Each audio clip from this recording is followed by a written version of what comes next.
السلام علیکم ورحمۃ اللہ وبرکاتہ نحمدہ ونصلی علی رسولہ الکریم اما بعد فقد قال اللہ تبارک وتعالی فی کلامہ المجید الفرقان الحمید اعوذ باللہ من الشیطان الرجیم بسم اللہ الرحمن الرحیم ولا تحسبن اللہ غافلا عما يعمل الظالمون انما يؤخرهم ليوم تشخص فیہ الابصار قال النبی صلی اللہ تعالی علیہ وسلم اتقوا دعوة المظلوم وإن كان كافرا فإنه ليس بينها وبين الله حجاب او كما قال علیہ الصلاۃ والسلام۔ محترم معزز سامعین، آج میں آپ حضرات کے سامنے ظلم سے متعلق قرآن اور احادیث کی روشنی میں چند باتیں عرض کرنا چاہتا ہوں۔ دیکھیے، اس بات پر ہمیں پورا یقین ہے، ظلم ہمیشہ رہنے والا نہیں ہے۔ ظلم کو ہر حال میں مٹنا ہے، وہ مٹ کر رہے گا، اور ظالم کو اس کی سزا دنیا میں اور آخرت میں مل کر رہے گی۔ جب ظلم اپنی حدیں پار کرتا ہے تو اللہ رب العزت اس کی روک تھام کے لیے کوئی بہتر تدبیر مظلوموں کے حق میں پیدا فرما دیتے ہیں۔ پھر ظالموں کو اللہ کی طرف سے وہاں سے چوٹ پڑتی ہے کہ ان کی عقلیں دنگ رہ جاتی ہیں۔ پھر ظالم راہ فرار اختیار کرتے ہوئے بھاگ پڑتے ہیں۔ اللہ رب العزت ظالموں کو سرے عام ذلیل و رسوا فرمائیں گے۔ ظالموں کے تمام منصوبے چاہے پہاڑوں سے بلند تر کیوں نہ ہو، ناکام ہو کر رہیں گے۔ محترم ناظرین، ظلم کی حقیقت کیا ہے؟ ظلم کی تعلق سے قرآن اور حدیث کیا کہتا ہے، ہمیں جاننا چاہیے۔ ظلم کی 3 قسمیں ہیں۔ انسان اپنے رب کے ساتھ ظلم کرتا ہے، جس کی صورت یہ ہے، یہ ایک اللہ کو معبود ماننا چاہیے، اللہ کے ساتھ کسی اور کو شریک ٹھہراتا ہے، اللہ سے منتیں مراد مانگنی چاہیے، کسی اور سے منتیں مراد مانگتا ہے، اللہ ہی سب کچھ کرنے والے ہیں، یہ بات کسی اور کے تعلق سے عقیدہ رکھتا ہے، اللہ ہی سب کو شفا دینے والے ہیں، اس چیز کو کسی اور کی طرف منسوب کرتا ہے، تو یہ اللہ کے ساتھ ظلم ہے۔ اللہ پاک قرآن کریم کے اندر سورہ مائدہ آیت نمبر 45 میں اللہ فرماتے ہیں، وَمَن لَّمْ يَحْكُم بِمَا أَنزَلَ اللَّهُ فَأُولَٰئِكَ هُمُ الظَّالِمُونَ، جو اللہ کے اتارے ہوئے حکم کے مطابق فیصلہ نہ کرے وہ ظالم ہے۔ اللہ کہتا ہے، إِيَّاكَ نَعْبُدُ وَإِيَّاكَ نَسْتَعِينُ، ہم آپ ہی کی عبادت کرتے ہیں، ہم آپ ہی سے مدد مانگتے ہیں، لیکن ہم اللہ سے مدد مانگنے کے بجائے، اللہ کی عبادت کرنے کے بجائے کسی اور کی عبادت کریں، کسی اور سے ہم مدد چاہیں، تو یہ اللہ کے ساتھ ظلم ہوگا۔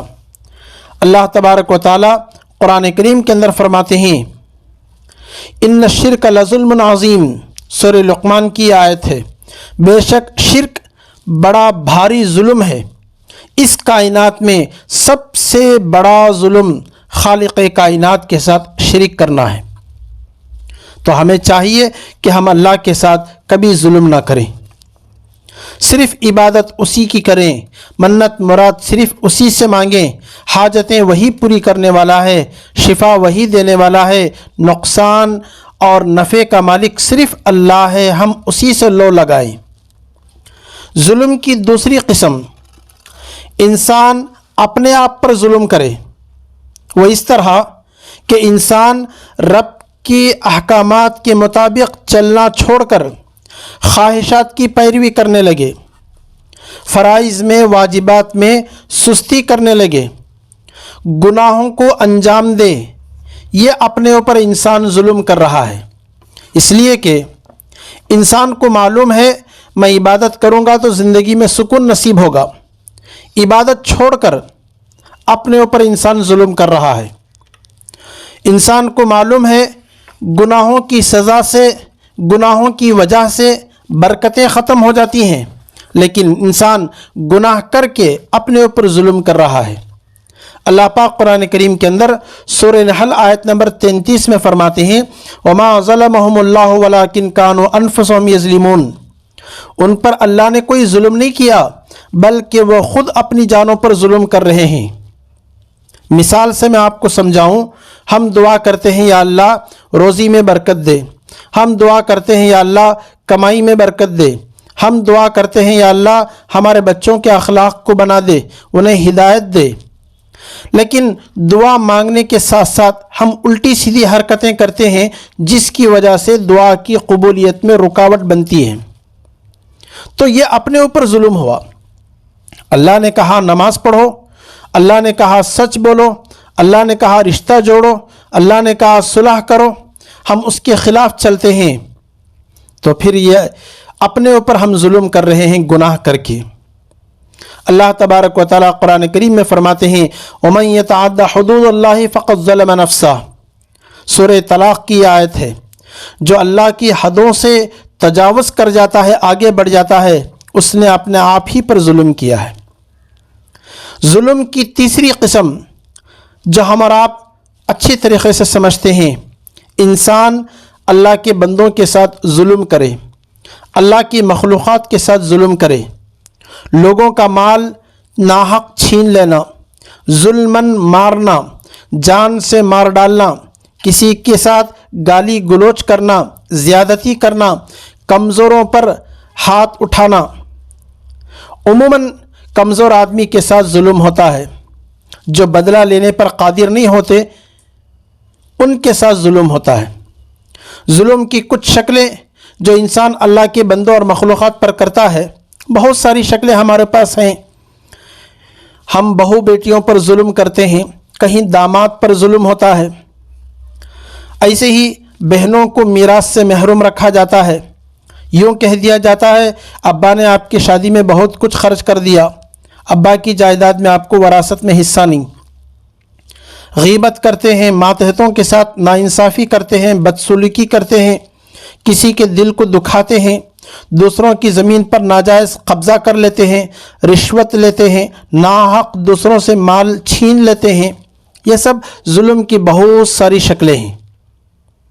احادیث کے اندر سخت منع کیا گیا۔ حضرت عائشہ صدیقہ رضی اللہ تعالیٰ عنہا فرماتی ہیں رسول اللہ صلی اللہ علیہ وسلم نے فرمایا جس نے ایک بالش برابر بھی زمین کسی کی ظلماً چھین لی، قیامت کے دن 7 زمینوں کا طوق اسے پہنایا جائے گا۔ یہ بخاری شریف کی روایت ہے۔ ابو ہریرہ رضی اللہ تعالیٰ عنہ فرماتے ہیں نبی علیہ السلام نے ارشاد فرمایا قرض کسی نے لے لیا، وہ مالدار ہے جس نے قرض لیا ہے، اس کے پاس قرض کی ادائیگی کے لیے پیسے موجود ہیں، پھر بھی حیثیت ہونے کے باوجود قرض کی ادائیگی میں ٹال مٹول کرتا ہے، اللہ کے نبی فرماتے ہیں یہ بھی ظلم ہے۔ جب اللہ نے توفیق دی ہے، ہدایت دی ہے، سہولت دی ہے، اللہ نے مال لوٹانے کی، قرضہ ادا کرنے کی، تم نہیں ادا کرتے، تو یہ ایک طرح کا یہ بھی ایک ظلم ہے۔ قرآن کے اندر بڑی سختی کے ساتھ ظلم کے خلاف ہدایات آئے ہیں اور وعیدیں اللہ پاک نے سنائی ہیں۔ ظالم قیامت کے دن ذلت آمیز اندھیروں میں ہوگا، ظالموں کو جہنم کی دہکتی ہوئی آگ میں اللہ پاک ڈالیں گے۔ قیامت کے دن ظالموں سے مظلوموں کے حقوق ادا کروائے جائیں گے، یہاں تک کہ سنگ والی بکری سے بغیر سنگ والی بکری کو بدلہ دلوایا جائے گا۔ اگر اس نے بغیر سنگ والی بکری کو دنیا میں مارا ہوگا وہ بھی انصاف ہوگا۔ اللہ قرآن کریم میں سورہ ابراہیم میں 42 نمبر آیت میں صاف لفظوں میں اللہ فرماتے ہیں وَلَا تَحْسَبَنَّ اللَّهَ غَافِلًا عَمَّا يَعْمَلُ الظَّالِمُونَ إِنَّمَا يُؤَخِّرُهُمْ لِيَوْمٍ تَشْخَصُ فِيهِ الْأَبْصَارُ، اللہ کو ان ظالموں کے عمل سے بے خبر خیال مت کرو، اللہ ظالم کے ہر عمل کو جانتا ہے، خبر رکھتا ہے۔ یقیناً اللہ ان کو اس دن تک مہلت دے رہے ہیں جس دن آنکھیں پھٹی رہ جائیں گی۔ ظلم کی قباحت اس سے بڑھ کر اور کیا ہوگی؟ اللہ پاک کہتے ہیں ان اللہ لا یظلم الناس شیئا ولکن الناس انفسهم یظلمون، یقین جانو اللہ کسی پر ظلم نہیں فرماتا لیکن خود اپنے آپ پر لوگ ظلم کرتے ہیں۔ یہ سورہ یونس کی آیت ہے۔ کہیں اللہ قرآن میں کہتا سورہ نساء کے اندر ان اللہ لا یظلم مثقال ذرہ، بے شک اللہ رتی برابر بھی ظلم کسی کے ساتھ نہیں کرتے۔ اللہ تبارک و تعالیٰ نے قرآن میں صاف اعلان کیا ظالموں سن لو، جب اللہ کی پکڑ ہوتی ہے بڑی سخت ہوتی ہے۔ وَكَذَلِكَ أَخْذُ رَبِّكَ إِذَا أَخَذَ الْقُرَىٰ وَهِيَ ظَالِمَةٌ إِنَّ أَخْذَهُ أَلِيمٌ شَدِيدٌ، سورہ ہود کی آیت ہے 102 نمبر کی۔ اللہ فرماتے ہیں تیرے پروردگار کی پکڑ کا یہی طریقہ ہے، جب انسان ظلم کرنے لگتا ہے اللہ کی پکڑ جب اس کے ساتھ ہوتی ہے تو بڑی دکھ دینے والی نہایت سخت پکڑ ہوتی ہے اللہ کی۔ رسول اقدس صلی اللہ علیہ وسلم نے احادیث کے اندر ہمیں سمجھایا کہ ظلم کبھی کسی کے ساتھ نہیں کرنا چاہیے۔ حضرت معاذ رضی اللہ تعالیٰ عنہ کو یمن بھیجا گورنر بنا کر، تو نبی علیہ السلام نے نصیحت فرمائی واتقی دعوت المظلوم فإنه ليس بينها وبين الله حجاب، مظلوم کی بد دعا سے بچنا، اس لیے کہ مظلوم کی بد دعا آسمان تک چلی جاتی ہے، اللہ اور اس کے مابین کوئی پردہ حائل نہیں ہوتا۔ مظلوم جب ہاتھ اٹھا کر اللہ سے دعا کرتے ہیں، فریاد کرتے ہیں یا اللہ ہمارا کوئی اس دنیا میں پرسان حال نہیں، آج جس طریقے سے اسرائیل مظلوم فلسطینیوں پر، نہتے مسلمانوں پر، کمزور بے بس و بے سہارا مسلمانوں پر، بے سر و سامان مسلمانوں پر ظلم کر رہا ہے، اسرائیل ظالم ہے، فلسطین کے مسلمان، غزہ کے مسلمان مظلوم ہیں، یہ ہاتھ اٹھا کر اللہ سے فریاد کرتے ہیں پروردگار ان ظالموں کو تو اپنی پکڑ میں لے لے، انہوں نے ہمارے جان کا نقصان کیا، ہمارے مال کا نقصان کیا۔ محترم ناظرین، اللہ کی پکڑ جب ہوتی ہے تو اللہ کی پکڑ بڑی سخت ہوتی ہے، ساری دنیا مل کر وہ چھڑا نہیں سکتے۔ رسول اللہ صلی اللہ علیہ وسلم فرماتے ہیں لا ترد دعوت المظلوم ولو کان فاجرا ففجورہ علی نفسہ، او کما قال علیہ الصلوۃ والسلام، مظلوم کی دعا رد نہیں ہوتی چاہے دعا کرنے والا فاجر ہی ہو، بے شک اس کا فجور اس کے ساتھ خاص ہے۔ فاجر گنہگار آدمی بھی مظلوم ہے، اگر اللہ سے فریاد کرتا ہے تو اس کی بھی سنی جائے گی۔ ایک دوسرے مقام پر اللہ کے نبی علیہ السلام فرماتے ہیں اتقوا دعوت المظلوم وان کان کافرا فانہ لیس بینہا وبین اللہ حجاب، مظلوم کی بد دعا سے بچو چاہے وہ کافر ہی کیوں نہ ہو، کافر بھی بد دعا کرتا ہے تو سیدھے آسمان تک پہنچتی ہے۔ اور اللہ کے نبی علیہ السلام فرماتے ہیں حدیث قدسی ہے، اللہ نے انسانوں سے کہا انی حرمت الظلم علی نفسی وجعلتہ بینکم محرما فلا تظلموا، لوگو میں نے ظلم کو اپنے اوپر حرام کر لیا۔ اللہ کہتے ہیں میں ظلم نہیں کرتا، میں نے ظلم کو اپنے اوپر حرام کیا اور تمہارے لیے بھی حرام کر دیا، لہٰذا تم ایک دوسرے پر ظلم مت کرو۔ آج اسرائیل فلسطین پر جو بمباری کر رہا ہے ساری دنیا تماشا بن کے دیکھ رہی ہے۔ محترم ناظرین، اللہ بہتر جانے ان کے گھروں میں کیا حال گزرتا ہوگا۔ اللہ ان مظلوموں کی مدد فرمائے، ہر اعتبار سے ان کا ساتھ دے، ظالموں کا اللہ صفایا کرے۔ احادیث سنیے ظالموں کے حق میں کس قدر سخت وعیدیں سنائی گئی ہیں۔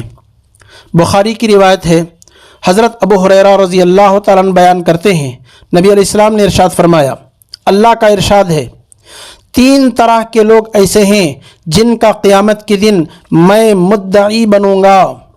اللہ کہتے ہیں 3 طرح کے لوگ ایسے ہیں جن کا قیامت کے دن میں مدعی بنوں گا۔ ایک وہ آدمی جس نے میرے نام پر عہد کیا اور توڑ دیا۔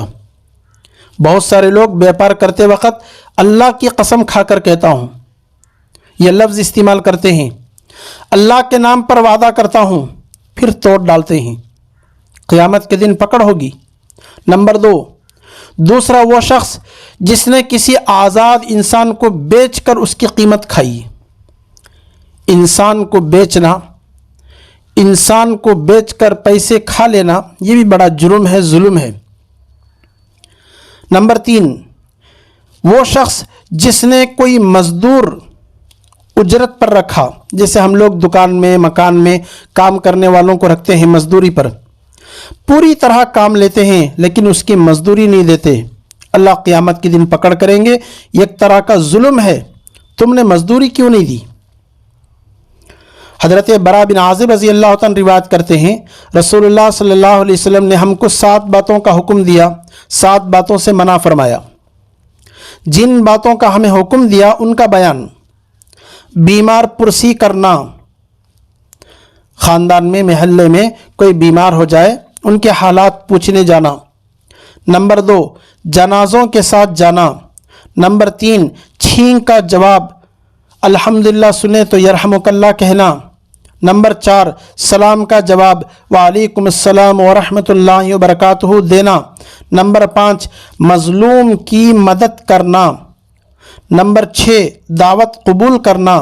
نمبر 7، قسم دینے والے کی قسم پوری کرنا۔ یہ بخاری کی روایت ہے، حدیث 2280 پر 1 نمبر کی ہے۔ مظلوم کی مدد کرنا۔ آج فلسطین کے اندر جتنے مسلمان مظلوم ہیں، غزہ کی پٹی میں جتنے مسلمان مظلوم ہیں، ان کی ہم مدد کریں۔ کیسے؟ دعاؤں کے ذریعے۔ اور کیا کر سکتے ہیں؟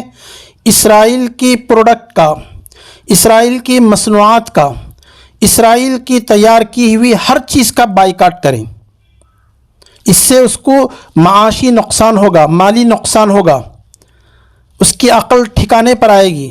آج نہیں، ہمیشہ کے لیے اسرائیل کی تمام مصنوعات کا، اسرائیل کی تمام تیار کی ہوئی چیزوں کا بائیکاٹ کریں۔ حضرت عبداللہ بن عمر رضی اللہ عنہ فرماتے ہیں، نبی علیہ السلام نے ارشاد فرمایا، ظلم قیامت کے دن اندھیرے ہوں گے۔ یہ ترمذی کی روایت ہے 2030 نمبر کی۔ حضرت ابو ہریرہ رضی اللہ عنہ فرماتے ہیں، نبی علیہ السلام نے ارشاد فرمایا، جس نے دوسرے کسی کی عزت بے عزتی کی، آبرو ریزی کی کسی کی، یا کوئی ظلم کیا ہو، اللہ پاک فرمائیں گے آج دنیا میں معاف کروا لے، کل قیامت کے دن جہاں نہ روپیہ کام آئے گا، نہ اشرفی کام آئے گی، البتہ نیک اعمال اس کے پاس ہوں گے تو وہ چھین کر اس کو دے دیے جائیں گے۔ نیک عمل نہیں ہوں گے تو مظلوم کی برائیاں لے کر ظالم کے سر پہ ڈال دیے جائیں گے۔ یہ بخاری شریف کی روایت ہے 2280 پر 5 نمبر کی۔ اس حدیث میں صاف طور سے اللہ فرماتے ہیں، کسی کی بے عزتی مت کرو، کسی پر الزام مت لگاؤ، کسی کے ساتھ ظلم مت کرو، ورنہ قیامت کے دن تمہاری نیکیاں لے کر اس کو دے دی جائیں گی۔ تمہارے پاس نیکیاں نہیں ہوں گے تو مظلوم کے سارے گناہ اٹھا کے تمہارے سر پہ ڈال دیے جائیں گے۔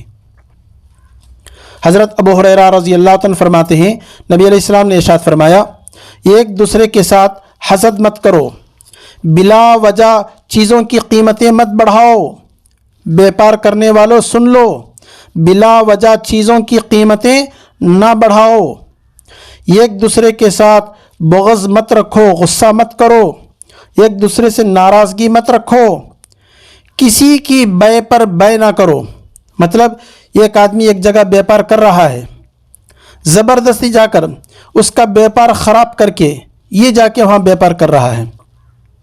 ایک آدمی نے کسی جگہ شادی کا پیغام دے دیا، بات چیت چل رہی ہے، دوسرا آیا، اس کو مت دو لڑکی، مجھے دے دو، میں شادی کر لوں گا، میں اس کو اچھی طریقے سے رکھ لوں گا۔ ایک جگہ بیپار ہو رہا ہے تو اس جگہ بیپار کرنا منع ہے، ایک جگہ شادی کے پیغام دیے جا رہے ہیں، بات چیت ہو رہی ہے، وہاں جا کر کے ٹانگ اڑانا یہ بھی شریعت کے اندر منع ہے۔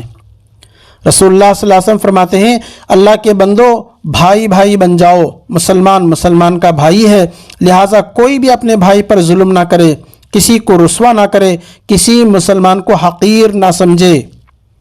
یہ ہماری شریعت کی تعلیمات ہیں۔ رسول اللہ صلی اللہ علیہ وسلم نے اپنے سینے کی طرف اشارہ کر کے 3 مرتبہ فرمایا تقویٰ یہاں ہوتا ہے۔ کسی انسان کی برائی کے لیے یہی کافی ہے کہ وہ اپنے مسلمان کو حقیر سمجھے۔ ایک مسلمان کا دوسرے مسلمان پر اس کا خون بہانا، اس کی عزت کو پامال کرنا، اس کے مال کو لوٹنا شریعت کے اندر حرام ہے۔ یہ مسلم شریف کی روایت ہے۔ حضرت جابر بن عبداللہ رضی اللہ عنہ فرماتے ہیں نبی علیہ السلام نے ارشاد فرمایا ظلم سے بچو، کیونکہ ظلم قیامت کے دن اندھیرے جہنم کے اندھیروں میں لے جانے والے اعمال ہیں۔ کنجوسی سے بچو، کیونکہ تم سے پہلے لوگوں کو کنجوسی کی عادت نے برباد کیا، اسی کنجوسی نے ان کو خون ریزی کرنے، حرام کو حلال کرنے پر بھڑکایا۔ یہ مسلم شریف کی روایت ہے۔ حضرت عبداللہ بن عمر رضی اللہ عنہ فرماتے ہیں نبی علیہ السلام نے ارشاد فرمایا مسلمان کا بھائی ہے، کوئی اس پر ظلم نہ کرے، کوئی کسی مسلمان کو ذلیل نہ کرے۔ جو آدمی اپنے بھائی کی مدد کرتا ہے اللہ اس کی مدد کرتے ہیں، جو آدمی کسی مسلمان کی مصیبت کو دور کرتا ہے اللہ قیامت کے دن اس کی مصیبت کو دور کریں گے۔ جو آدمی کسی مسلمان کے عیبوں کو چھپاتا ہے اللہ قیامت کے دن اس کے عیبوں کو چھپائیں گے۔ یہ مسلم شریف کی روایت ہے۔ محترم ناظرین، اور ایک کام ہمیں کرنا ہے، ظالم کو ظلم سے روکنا ہے، ظالم کو ظلم سے روکنا ہے۔ اسرائیل ظلم کر رہا ہے تو اسرائیل پر دباؤ ڈالنا ہے کہ وہ جنگ بند کرے، ظلم کرنا بند کرے۔ صرف اسرائیل کی بات نہیں، ہمارے گھر میں کوئی ظلم ہو رہا ہے تو ظلم کرنے والے کو روکنا یہ بھی ثواب کا کام ہے۔ میں ایک واقعہ آپ کو بتاؤں، جب ہمارے نبی صلی اللہ علیہ وسلم 20 سال کے تھے، 40 سال میں ہمارے نبی بنے ہیں۔ میں کہتا ہوں 20 سال جب ہمارے نبی کی عمر تھی، اس وقت میں ایک واقعہ پیش آیا، اس کا نام ہے حلف الفضول۔ واقعہ یہ ہے، بنو زبید کے قبیلے سے ایک آدمی مکہ آیا۔ کس سے ملنے؟ عاص بن وائل سے ملنے آیا۔ کیا بات تھی؟ عاص بن وائل کو قبیلے بنو زبید کا جو آدمی مکہ آیا تھا اس نے کچھ مال دیا تھا، پیسے لینے تھے۔ عاص بن وائل نے پورے پیسے نہیں دیے، جتنا واجب پیسہ اس پر ضروری تھا وہ نہیں دیے، تھوڑے بہت دیے اور باقی پیسے دینے سے انکار کر دیے۔ تو یہ آدمی جو بنو زبید قبیلے سے آیا تھا، مکے کے ہر گلی میں آواز دی، لوگوں میری مدد کرو، میرا حق مجھے دلاؤ۔ کہیں سے بھی کوئی آدمی اس کی آواز کو سن کر ساتھ دینے نہیں آیا۔ تو یہ بنو زبید قبیلے سے جو آدمی آیا تھا، وہاں پہاڑ ہے مکے کے اندر جبل ابو قبیس، اس پر چڑھ کر اس نے آواز دی، لوگوں کیا مکے کے اندر کوئی آدمی ایسا نہیں ہے جو مظلوم کا ساتھ دے، ظالم کو سمجھائے، اس کو اس کے ظلم سے روکے؟ کیا مکے کے اندر کوئی ایسے آدمی نہیں ہے؟ یہ آواز سن کر رسول اللہ صلی اللہ علیہ وسلم کے چچا زبیر ابن عبد المطلب آگے آئے۔ ہمارے نبی کی عمر 20 سال کی تھی۔ رسول اللہ صلی اللہ علیہ وسلم کو ساتھ میں لیے اور چند نوجوانوں کو ساتھ میں لیے، ساتھ میں لے کر ہاتھ پر ہاتھ رکھ کر یہ وعدہ کرے، ہم سب مل کر ایک ہاتھ ایک قوت بنیں گے، ظالم کے خلاف مظلوم کا ساتھ دیں گے، جو کسی کا حق مارے اس کا حق اس کو لے کر دیں گے، جب تک وہ حق ادا نہیں کرتا اس وقت تک اس کے خلاف ہم ایک متحد طاقت بن کر کھڑے رہیں گے۔ ایک کمیٹی بنائی رسول اللہ صلی اللہ علیہ وسلم کے چچا حضرت زبیر نے، اس میں رسول اللہ صلی اللہ علیہ وسلم اس کمیٹی کے ممبر رہے۔ ایسی کمیٹیاں ہر محلے کے اندر ہوتی ہیں جو غریبوں کا ساتھ دینے کے لیے، غریب بچوں کی شادیاں کرنے کے لیے کمیٹیاں بناتے ہیں۔ سنیے، ان سب نے مل کر اس آدمی کو حق دلائے۔ رسول اللہ صلی اللہ علیہ وسلم نبی ہونے کے بعد فرماتے ہیں، آج بھی اگر یہ معاہدہ کوئی کراتا ہے سب سے آگے آ کر میں اس کو قبول کروں گا۔ مطلب کیا ہے؟ آج بھی اگر کوئی آدمی مظلوم کا ساتھ دینے کے لیے کمیٹی بناتا ہے، غریبوں کی آواز کو سننے کے لیے، غریبوں کا ساتھ دینے کے لیے، مظلوم کا ساتھ دینے کے لیے کوئی آگے بڑھ کر کچھ قدم بڑھاتا ہے، ایسے لوگوں کا میں ساتھ دوں گا۔ یہ ظلم کے خلاف ایک آواز ہے۔ محترم ناظرین، ایسے بہت سارے واقعات آپ کو ملیں گے جس میں ہمیں صاف اشارہ ملتا ہے کہ ہم ظالم کو ظلم سے روکیں اور اسے سمجھائیں اور بتائیں کہ ہمیں ظلم نہیں کرنا۔ جو لوگ ظلم کرتے ہیں، بہت سارے ظلم کرتے ہیں، یتیم کا مال کھا جاتے ہیں، کسی کی زمین پر کوئی قبضہ جما لیتا ہے، غیر مسلموں پر ظلم کرتے ہیں، مزدور کو اس کی مزدوری نہیں دیتے، قرض کی ادائیگی میں طاقت ہونے کے باوجود قرض کی ادائیگی میں ٹال مٹول کرتے ہیں، شوہر بیوی پر ظلم کرتا ہے، بیوی شوہر پر ظلم کرتی ہے، کہیں اولاد پر ظلم ہوتا ہے، کہیں اولاد ماں باپ کو ستاتے ہیں۔ ہمیں چاہیے کہ ہم آگے بڑھ کر ظالم کو ظلم سے روکیں اور ظلم کا دنیا سے خاتمہ کریں۔ حدیث کے اندر آتا ہے، میری امت کا مفلس وہ ہے جو قیامت کے دن بہت سی نمازیں، روزے، زکوٰۃ، مقبول عبادتیں لے کر آئے گا، مگر اس کا حال یہ ہوگا اس نے کسی کو گالی دی ہوگی، کسی پر تہمت لگائی ہوگی، کسی کا مال کھایا ہوگا، کسی کا خون بہایا ہوگا، کسی کو مارا پیٹا ہوگا، تو اس کی نیکیوں میں سے حق والے کو اس کے حق کے بقدر نیکیاں لے لے کر دے دیے جائیں گے۔ ایسے ہی اور بھی حق والے رہ جائیں گے، تو پھر نیکیاں ختم ہو گئی تو مظلوم کی برائیاں ظالم کے سر پہ ڈال دیے جائیں گے۔ یہ اعمال کر کے آیا تھا جنت میں جانے کے لیے، الٹی سیدھی حرکتوں کی وجہ سے جہنم کا مستحق ہو رہا ہے۔ محترم حضرات، ظالم کے انجام سے بھی، ظلم کے انجام سے بھی ہمیں باخبر رہنا چاہیے۔ کوئی انسان ظلم کرتا ہے، مظلوم کی بددعا بہت جلد لگتی ہے۔ میں صحیح سندوں کے ساتھ روایتیں آپ کے سامنے پیش کرنے کی کوشش کروں گا۔ طبرانی میں صحیح سند کے ساتھ ایک روایت ہے، ایک آدمی اللہ سے مدد مانگنے کے بجائے یا علی مدد کہتا تھا۔ حضرت علی رضی اللہ تعالیٰ سے مدد مانگتا تھا۔ صحابہ کے زمانے کی بات ہے۔ حضرت سعد بن ابی وقاص رضی اللہ تعالیٰ نے اسے سمجھایا کہ بھائی، حضرت علی سے محبت اچھی بات ہے، لیکن مشکل کشا حاجت روا صرف اللہ ہے، اللہ سے مدد مانگو، یا علی مدد مت کہو، یا اللہ المدد کہو، اللہ سے مدد مانگو۔ تو وہ ایسا کرنے سے منع کیا۔ وہ کہنے لگا، میں نہیں مانگوں گا، میں صرف حضرت علی سے مدد مانگوں گا۔ وہ باز نہیں آیا، سمجھانے کے باوجود بھی نہیں سمجھا۔ تو حضرت سعد رضی اللہ تعالیٰ نے بددعا کی، میں بددعا کروں گا تجھ کو۔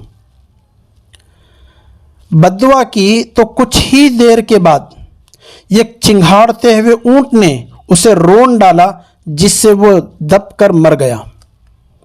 یہ بددعا کا اثر ہے، بہت جلد بددعا قبول ہوتی ہے۔ ابن ابی دنیا نے ایک واقعہ نقل کیا صحابہ کا۔ حضرت عثمان رضی اللہ تعالیٰ عنہ، آپ سبھی جانتے ہیں تیسرے خلیفہ ہیں۔ پہلے خلیفہ ابو بکر صدیق رضی اللہ تعالیٰ عنہ، دوسرے خلیفہ عمر فاروق رضی اللہ تعالیٰ عنہ، تیسرے خلیفہ حضرت عثمان رضی اللہ تعالیٰ عنہ، چوتھے خلیفہ حضرت علی رضی اللہ تعالیٰ عنہ۔ یہ حضرت عثمان رضی اللہ تعالیٰ عنہ تیسرے خلیفہ ہیں۔ دوسری بات یہ ہے، رسول اللہ صلی اللہ علیہ وسلم کے داماد ہیں۔ دوسری بیٹی حضرت رقیہ رضی اللہ تعالیٰ عنہ کا نکاح حضرت عثمان سے ہوا، پھر وہ انتقال کر گئی، تو تیسری بیٹی اپنی رسول اللہ صلی اللہ علیہ وسلم نے حضرت عثمان سے نکاح کر کے دے دیے، حضرت ام کلثوم رضی اللہ تعالیٰ عنہ کو۔ حضرت ام کلثوم رضی اللہ تعالیٰ عنہ حضرت عثمان کی بیوی ہیں، اپنے گھر میں رہتے ہیں۔ جیسے ہر دور میں مخالفین، دشمن ہر ایک کے ہوتے ہیں، نبی کے بھی دشمن رہے، صحابہ کے بھی دشمن بنے۔ حضرت عثمان رضی اللہ عنہ کے مخالفین نے قسم کھا لی کہ جب تک حضرت عثمان کو شہید نہیں کریں گے ہم چین سے نہیں بیٹھیں گے۔ لوگوں نے گھر کا محاصرہ کر لیا. اندر داخل ہوئے. حضرت عثمان رضی اللہ تعالیٰ عنہ قرآن پڑھ رہے تھے. لوگ اندر گھسے اور تلوار سے سر بدن سے جدا کر دیے، شہید کر دیے. حضرت عثمان رضی اللہ تعالیٰ عنہ کو سارا خون قرآن کے اوپر گر پڑا. اب ان کی بیوی حضرت ام کلثوم رضی اللہ تعالیٰ عنہ رسول اللہ صلی اللہ علیہ وسلم کی بیٹی ہیں، حضرت فاطمہ سے بڑی ہیں. اپنے شوہر کا سر گود میں لے کر بیٹھی ہیں.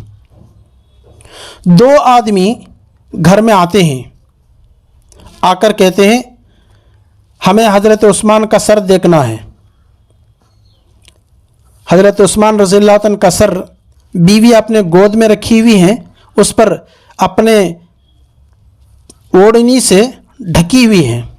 تو ایک آدمی آ کر کہتا ہے کپڑا ہٹاؤ، ہمیں حضرت عثمان کا سر دیکھنا ہے. تو بیوی نے کپڑا ہٹایا تو ایک نے کہا میں جب تک تھپڑ نہیں ماروں گا یہاں سے نہیں جاؤں گا. تو بیوی نے سمجھایا نبی کے گھر والوں کے ساتھ ایسی دشمنی آپ لوگوں کی ہے؟ میں نبی کی بیٹی ہوں، یہ میرے شوہر ہیں، آپ کے نبی کے داماد ہیں.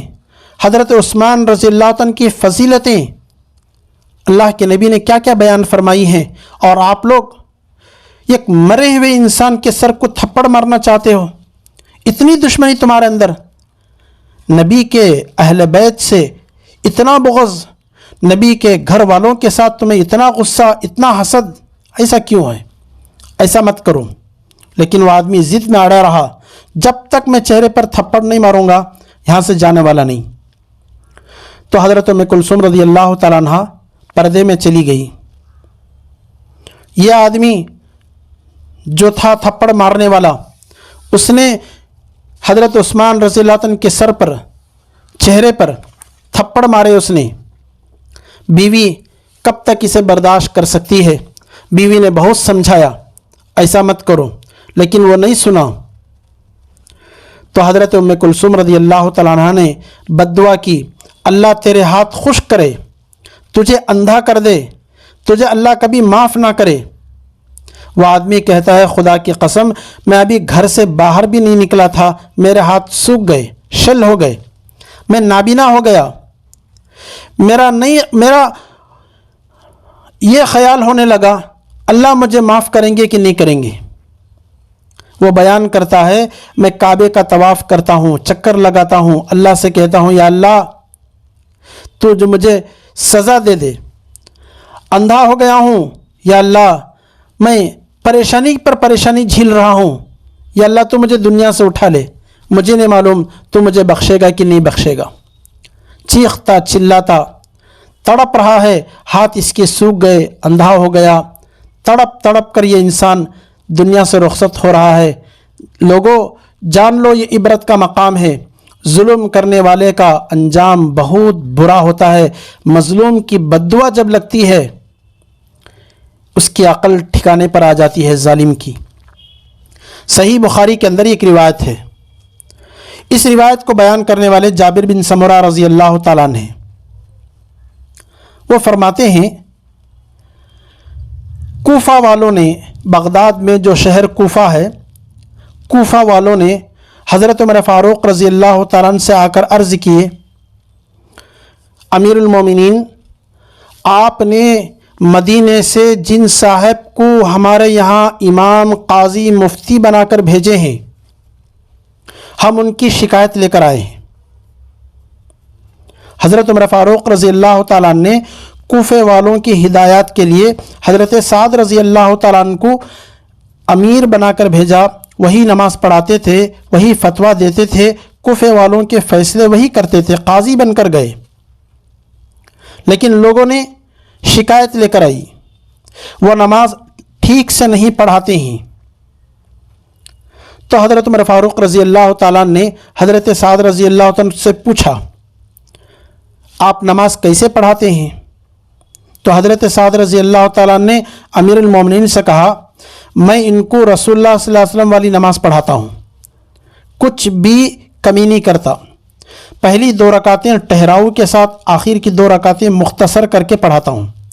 جیسے نبی نے ہمیں نماز پڑھنا سکھائی ہے اس طریقے سے میں نماز پڑھاتا ہوں۔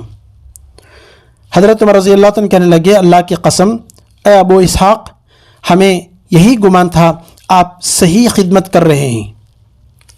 لیکن اعتراض کرنے والوں نے، شکایت کرنے والوں نے شکایت کرتے رہے تو عمر فاروق رضی اللہ تعالیٰ عنہ نے تحقیق کے لیے چند صحابہ کو کوفہ بھیجا کہ جاؤ حضرت سعد رضی اللہ عنہ کے بارے میں لوگ کیا کہتے ہیں تحقیق کر کے آؤ۔ ساتھ میں حضرت سعد رضی اللہ تعالیٰ بھی موجود تھے۔ جہاں جہاں جن جن لوگوں سے تحقیقات کی گئی سب نے کہا حضرت سعد رضی اللہ تعالیٰ اچھے ہیں، اچھی طریقے سے نماز پڑھاتے ہیں، ماشاءاللہ بہت نیک انسان ہیں۔ لیکن ایک آدمی تھا، اس کا نام تھا ابو سودا، وہ کہنے لگا مجھے اعتراض ہے۔ کیا ہے اعتراض؟ ابو سودا کہنے لگا حضرت سعد رضی اللہ تعالیٰ عنہ فیصلہ کرتے ہوئے انصاف سے کام نہیں لیتے، تقسیم کرتے ہوئے حق تلفی کرتے ہیں، نرمی سے کام نہیں لیتے۔ یہ شکایت ابو سودا نے کی۔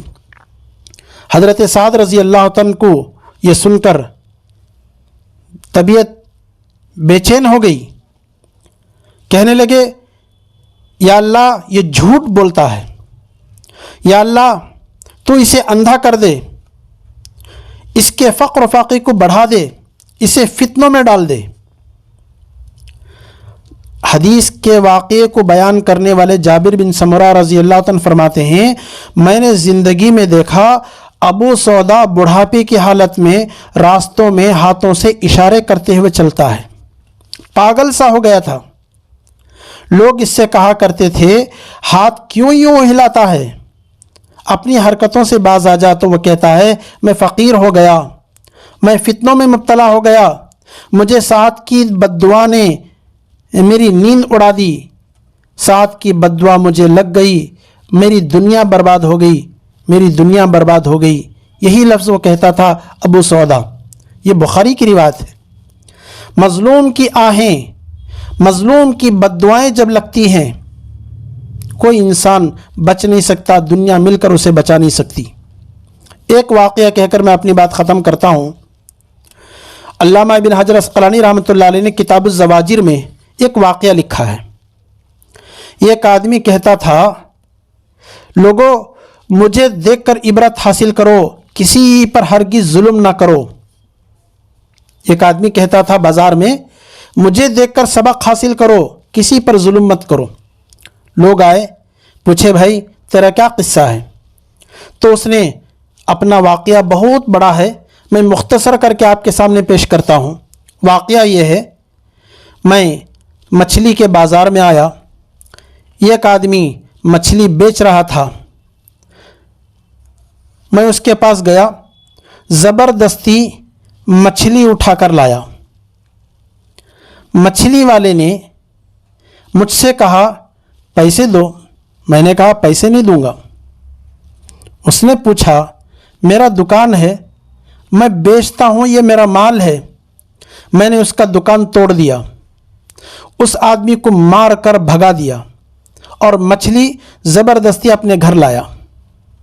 وہ مچھلی زندہ مچھلی تھی۔ جب میں گھر لے جا رہا تھا تو مچھلی نے مجھے کاٹا، میرے ہاتھ کو کاٹ دیا مچھلی نے۔ وہ دانت کا زہر میرے انگلی میں جب چڑھا میں بے چین ہو گیا، درد اتنا شدید تھا۔ ڈاکٹر کے پاس میں گیا تو ڈاکٹر کہنے لگا انگلی کاٹنی پڑے گی، اتنا زہر چڑھ گیا ہے۔ انگلی کاٹ دی گئی۔ تھوڑے دنوں کے بعد زہر اور مزید چڑھا، انگوٹھا کاٹ دیا گیا، اور مزید زہر چڑھا، ہتھیلی کاٹ دی گئی، اور مزید زہر چڑھا، کوہنیوں تک ہاتھ کاٹ دیا گیا، اور مزید زہر چڑھا، مونڈھے تک بازو کاٹ دیا گیا۔ ایک اللہ والے نے مجھ سے آ کر کہا بھائی تیرا ہاتھ چلا گیا، کیسے یہ سب ہوا؟ تو میں نے وہ اللہ والے سے سارا واقعہ سنایا۔ ایسا میں